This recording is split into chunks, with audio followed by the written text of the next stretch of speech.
Apeirokalia. As is generally understood for higher education, the mere training for better professions, it is correctly concluded that every normal person is capable of receiving it, and in the selection of candidates, any elitism is unfair, even when it doesn't result from intentional discrimination but only from an unequal distribution of luck. But if by this expression is meant the surpassing of intellectual limits of one's environment, access to a universal view of things, the realization of the highest human spiritual qualities, then there exists within many applicants a personal impediment that, sooner or later, will exclude them and will continue to make higher education, in the strong and non-administrative sense of the term, indeed and in fact a privilege of a few. This impediment, thank God, is not of economic, social, ethnic, or biological nature. It is one of those human maladies that, like cancer and marital conflicts, distribute themselves more or less justly and equitably among classes, races, and sexes. It is the only kind of imperfection that could, justly, be invoked as the basis of elitist selection, but that actually doesn't need to be, as it operates this selection by itself, in such a natural and spontaneous manner that the excluded ones don't even notice what they've lost and even end up feeling quite content with their state, thus reigning between the few fortunate and the many unfortunate a perfect harmony, safeguarded by the insurmountable distance that separates them. The impediment I'm referring to is not material or quantifiable. A trained mind recognizes its presence immediately, in an intuitive perception as simple as distinguishing between day and night. The Greeks called it Apeirokalia. It simply means lack of experience of the most beautiful things. Under this term, it was understood that an individual who was deprived, during the decisive stages of their formation, of certain inner experiences that would awaken in them the desire for the beautiful, the good, and the true, could never comprehend the conversations of the wise, no matter how well they were trained in sciences, letters, and rhetoric. Plato would say that this person is the prisoner of the cave. Aristotle, in a more technical language, said that rituals aren't meant to transmit defined teachings to humans, but to leave a deep impression in their souls.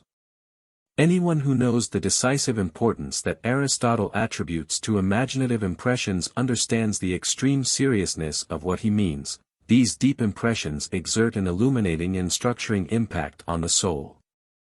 In their absence, intelligence skids falsely over the multitude of sensory data, without capturing in them the symbolic connection that bridges abstractions and reality, preventing our reasoning from dispersing into a wild combinatorial of empty syllogisms, pedantic expressions of the impotence of understanding.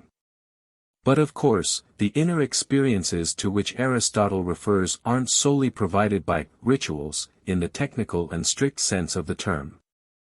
Theater and poetry can also open souls to an influence from above. Music, certain types of music, cannot be denied the power to generate a similar effect.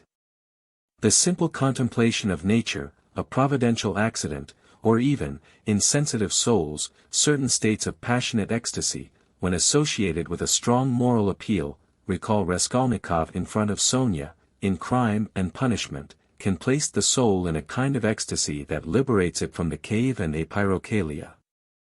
However, more likely, the most intense experiences a person has had throughout their life will be of a nature to divert them from the type of thing Aristotle has in mind.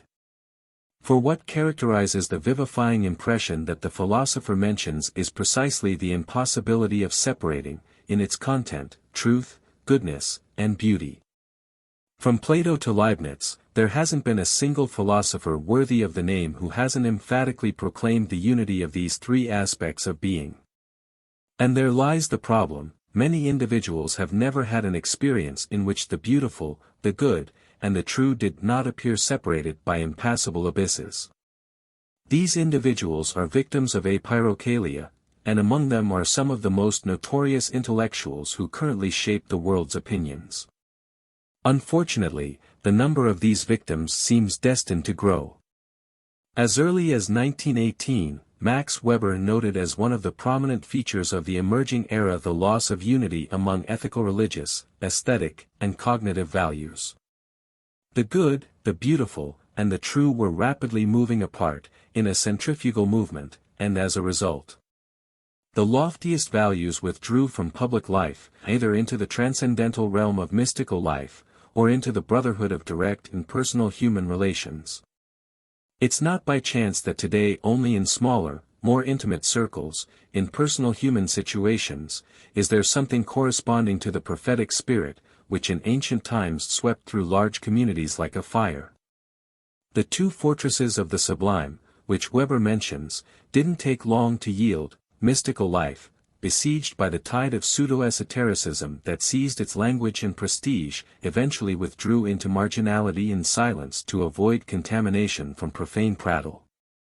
Intimacy, scrutinized by the media, violated by state interference, turned into an object of hysterical exhibitionism and sadistic gossip, stripped of its language through the commercial and ideological exploitation of its symbols, simply no longer exists.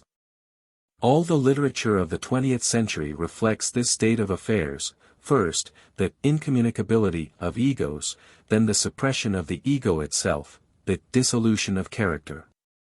But since Weber, much water has flowed under the bridge. As the end of the millennium approaches, what is understood by mysticism is a cerebral pursuit of philologists. By intimacy, it's the carnal contact between strangers, through a layer of rubber. The three supreme values are no longer just autonomous but antagonistic. Beauty is no longer just distinct from goodness, it is decidedly evil, goodness is hypocritical, pseudo-sentimental, and foolish, truth is ugly, stupid, and depressing. Aesthetics celebrates vampires, the death of the soul, cruelty, the male who thrusts his arm up to the elbow into another male's anus. Ethics reduces itself to an accusatory discourse of everyone against their enemies, allied with the most cynical self-indulgence. Truth is nothing more than the statistical consensus of a corrupted academic community. In these conditions, it's a true miracle that an individual can momentarily escape the leaden dome of Apeirokalia, and another miracle that, upon returning to the nightmare they call real life, these moments don't merely appear as a dream, something not to be mentioned in public. However, nothing forbids a writer from addressing, in their works, the survivors of the spiritual shipwreck of the 20th century, in the hope that they exist and are not too few. Harassed by the joint assault of banality and brutality, these individuals may still retain a vague suspicion that in their hidden dreams and hopes, there's a truth more certain than anything that today's world imposes on us under the label of reality, guaranteed by the endorsement of the academic community and the Food and Drug Administration. It's to such individuals that I exclusively address, aware that they are no more frequently found among the educated classes than among the poor and the dispossessed. Don't forget to like and subscribe to the channel. This text was taken from the article Apeirokalia, written by philosopher Olavo de Carvalho.